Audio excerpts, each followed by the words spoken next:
Assalamualaikum warahmatullahi wabarakatuh. Kami dari kelompok 3 akan membahas mengenai penerapan dari smart farming dengan aplikasi Blink.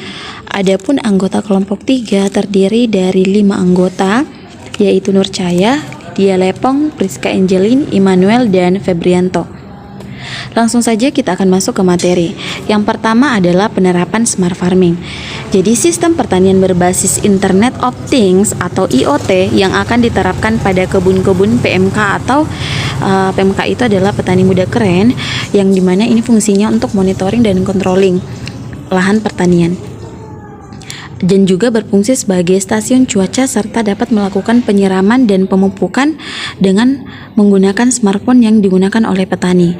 Jadi, sistem ini merupakan sistem yang stand alone karena menggunakan energi terbarukan atau panel surya, sehingga tidak membebankan biaya listrik kepada petani dan dapat ditempatkan di mana saja sesuai dengan kebutuhan. Semua parameter dimonitoring ini dengan menggunakan aplikasi Blink pada smartphone pengguna petani secara real time. Selanjutnya, aplikasi Blink memiliki beberapa sensor antara lain. Yang pertama, sensor kelembaban tanah. Sensor kelembaban tanah berguna untuk mendapatkan nilai kelembaban tanah atau kadar air dalam tanah. Yang kedua, sensor hujan. Sensor hujan berguna untuk mendapatkan nilai curah hujan dan mengirim notifikasi jika terjadi hujan. Yang ketiga, sensor pH tanah. Sensor pH tanah berguna untuk mendapatkan nilai pH atau kadar asam basa di dalam tanah. Kemudian yang terakhir yaitu sensor udara. Sensor udara berguna untuk mendapatkan nilai temperatur udara, kelembaban udara, tekanan angin, dan ketinggian permukaan di kebun. Sistem ini juga dapat mengontrol penyiraman secara jarak jauh hanya menggunakan koneksi internet dan aplikasi yang ada pada smartphone petani.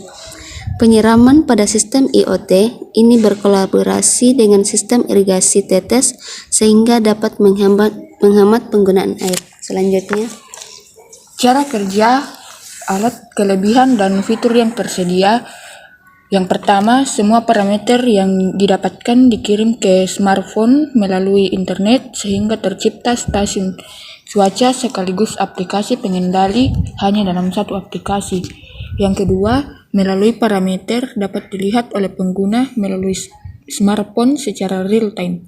Yang ketiga, tombol untuk mengendalikan penyiraman tanaman juga tersedia pada smartphone. Yang keempat, ketika terjadi hujan ataupun perubahan nilai parameter yang signifikan, maka sistem akan mengirim notifikasi ke petani. Selanjutnya,